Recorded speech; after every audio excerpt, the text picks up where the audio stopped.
Hello student आज हम पढ़ेंगे नेक्स्ट टॉपिक स्क्वीज़ प्रिंसिपल। इससे पहले हमने अलजेब्रा ऑफ लिमिट्स के बारे में पढ़ा।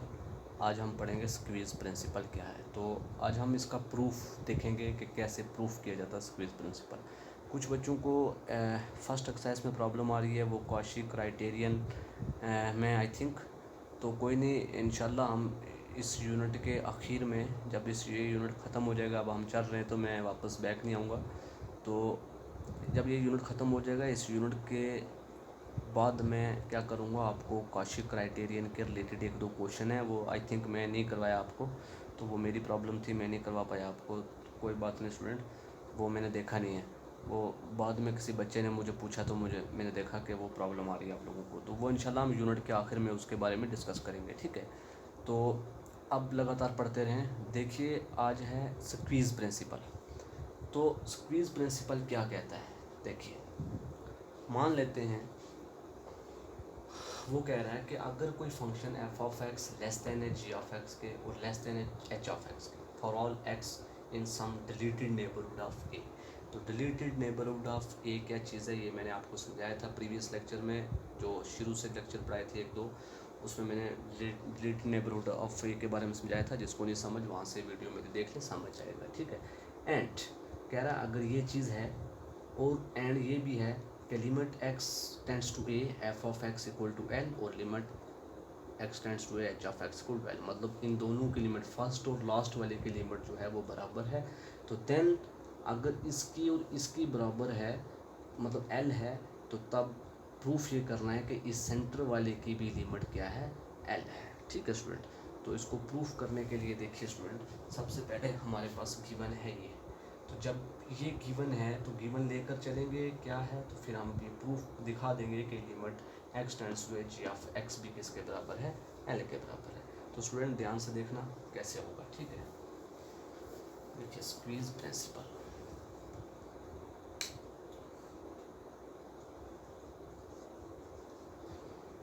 अब गिवन आपके पास क्या है, आप लिख सकते हो कि सेंस प्रूफ इसका, ठीक है।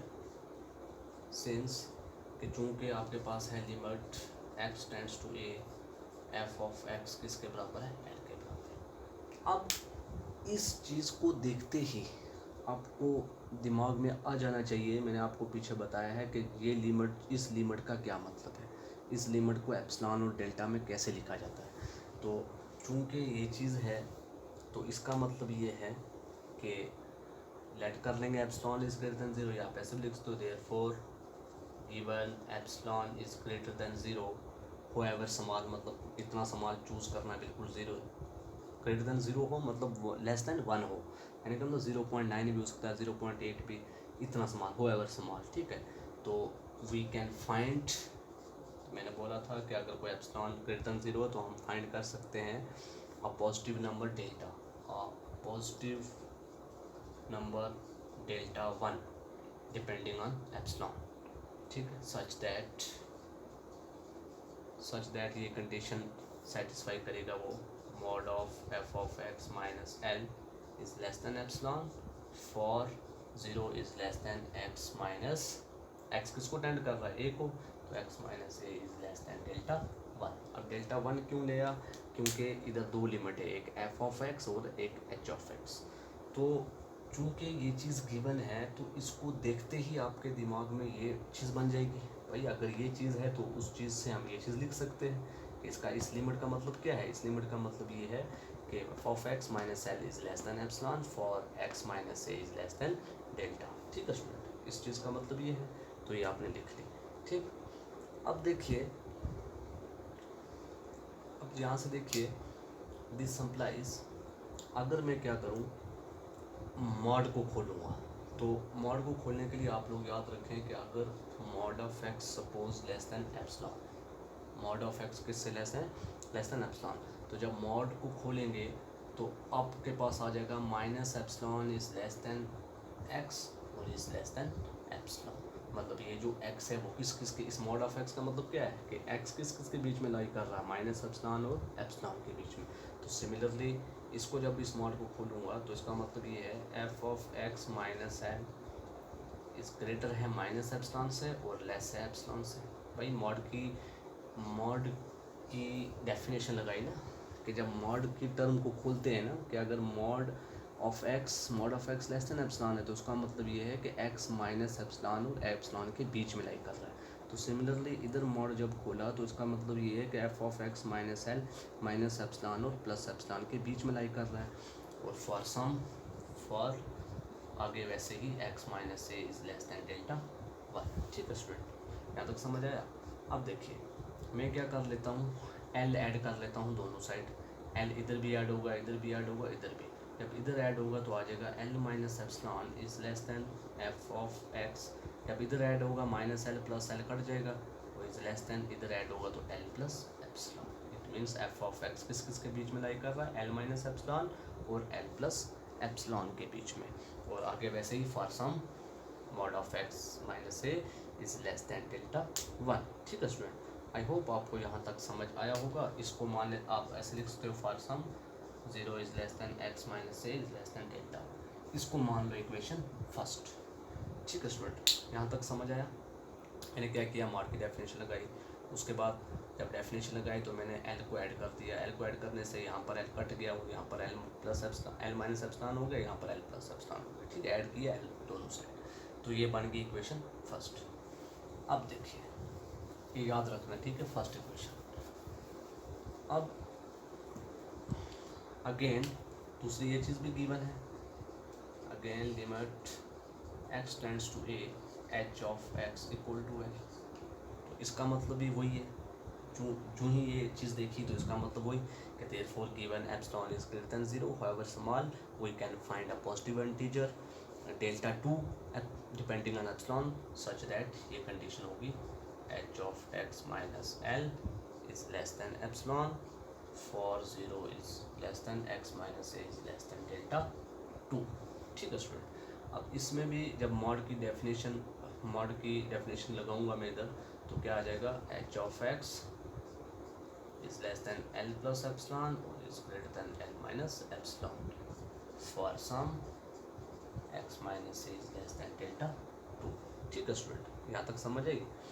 इसको मान लेते हैं इक्वेशन सेकंड सपोज। ठीक है, अब बात आ गई दो की, ये एक नंबर लाइन है, ये 0, इधर डेल्टा 1, इधर डेल्टा 2। अब डेल्टा 1 के लिए जो है, डेल्टा 1 के लिए वैल्यू जो है वो इधर आएगी और डेल्टा 2 के लिए भी वैल्यू इधर आएगी, L minus epsilon L plus epsilon.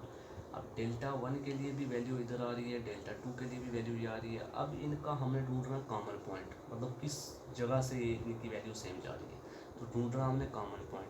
तो कॉमन पॉइंट ढूंढने के लिए मैं क्या लेट कर लेता हूँ, कोई हम मतलब जो इनका कॉमन पॉइंट ढूंढने के लिए इन दोनों में से जो मिनिमम होगा वही चूज़ करेंगे। अब मान लेते हैं इन दोनों का मिनिमम है डेल्टा।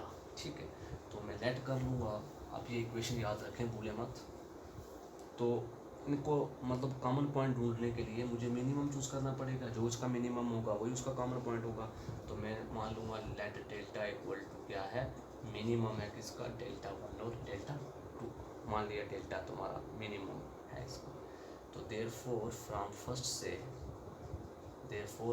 फर्स्ट से क्या हो जाएगा, फर्स्ट से हो जाएगा L minus epsilon is less than F of x is less than L plus epsilon for 0 is less than x minus A is less than delta हो जाएगा। ठीक है स्टूडेंट, और फ्रॉम फर्स्ट एंड सेकंड दोनों से ले लो, from first and second. तो first से ये चीज़ हो जाएगी एंड सेकंड से हो जाएगी L minus epsilon is less than H of x is less than L plus epsilon for 0 is x minus A is less than delta. ठीक है स्टूडेंट, मैंने दोनों के लिए, दोनों में एक केस में डेल्टा 1 आ रहा था, एक केस में डेल्टा 2 आ रहा था।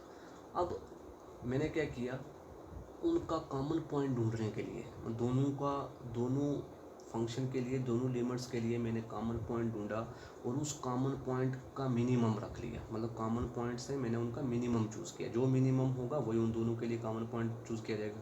तो मान लिया मैंने उनका मिनिमम है डेल्टा, तो जब मिनिमम डेल्टा हो जाएगा तो फर्स्ट और सेकंड तुम्हारी क्या हो जाएगी, लेस देन डेल्टा हो जाएगी। ठीक है स्टूडेंट, यहाँ तक समझ आया आपको।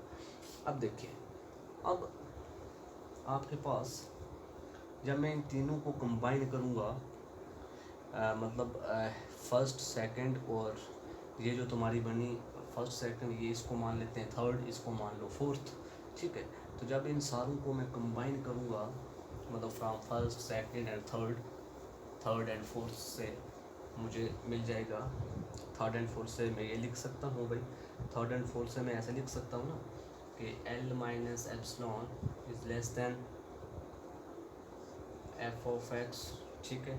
और एफ ऑफ एक्स किससे लेस देन है भाई, गिवन नहीं है पहले से क्वेश्चन में वो दे रखा है। स्क्वीज प्रिंसिपल की स्टेटमेंट क्या कह रही है कि F of X less than है जी ऑफ एक्स के और G of X less than H of X के। तो इसका मतलब क्या है, मैं लिखूंगा from first second third and fourth से L minus epsilon is less than F of X, और F of X less than है किसके, जी ऑफ एक्स के, और G of X less than है किसके, एच ऑफ एक्स के, और H of X less than है किसके, L प्लस एप्सिलॉन के, ठीक है student. For 0 is less than x minus A is less than delta, ये कॉमन पॉइंट आगे तुम लोग का, ठीक।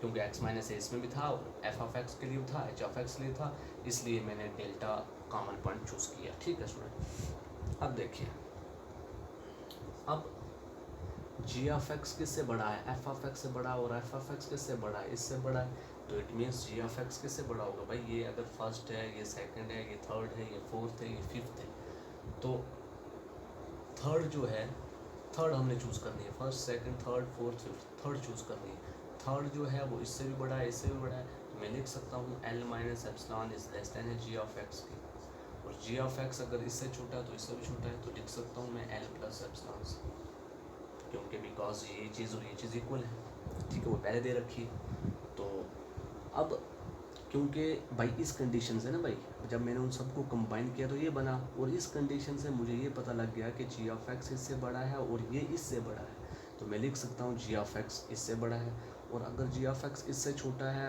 और ये इससे छोटा है, तो मैं लिख सकता हूँ जी ऑफ एक्स इससे छोटा है, ठीक है स्टूडेंट। तो for 0 is less than x minus A is less than delta, ठीक है। अब देखिए, जब मैं L को ऐड कर दूंगा, मैं क्या कर देता हूँ, L को सब्ट्रैक्ट कर देता हूँ, इसमें L को मैं सब्ट्रैक्ट कर देता हूँ, यहाँ से L और कट जाएगा तो क्या बचेगा, minus epsilon is less than g of x is less than, sorry minus L भी है, minus L is less than epsilon, ठीक है।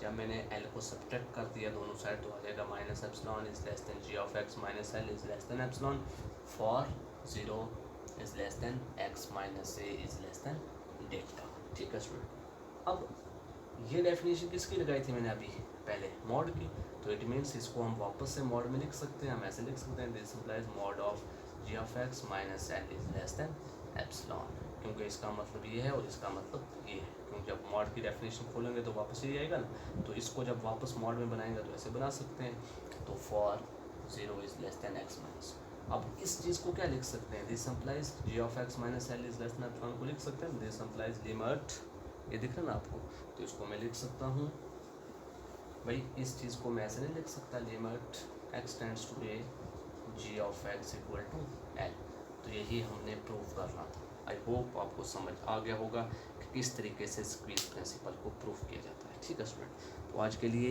एक ही टॉपिक रखो, स्क्वीज प्रिंसिपल, तो कल इंशाल्लाह हम इसके रिलेटेड कुछ और पॉइंट्स पढ़ेंगे या फिर देखेंगे कोई इंपॉर्टेंट पॉइंट्स हो तो ठीक, अदरवाइज़ ये जो बाकी क्रॉरली वगैरह है ना, ये आप लोग खुद भी कर सकते हो सॉल्व, और बाकी आर्टिकल्स और भी हैं इस बुक पे प्रूफ किए हुए, वो भी आप कर सकते हैं साथ।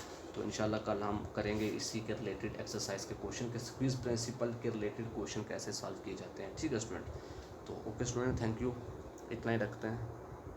तो बाकी आप फर्दर अगर बुक से भी देखना चाहें तो बुक से भी देख सकते हैं आप लोग कि किस तरीके से सॉल्व किया हुआ, ठीक है। तो करने का मेथड क्या वो मैंने आपको समझा दिया है, ठीक है।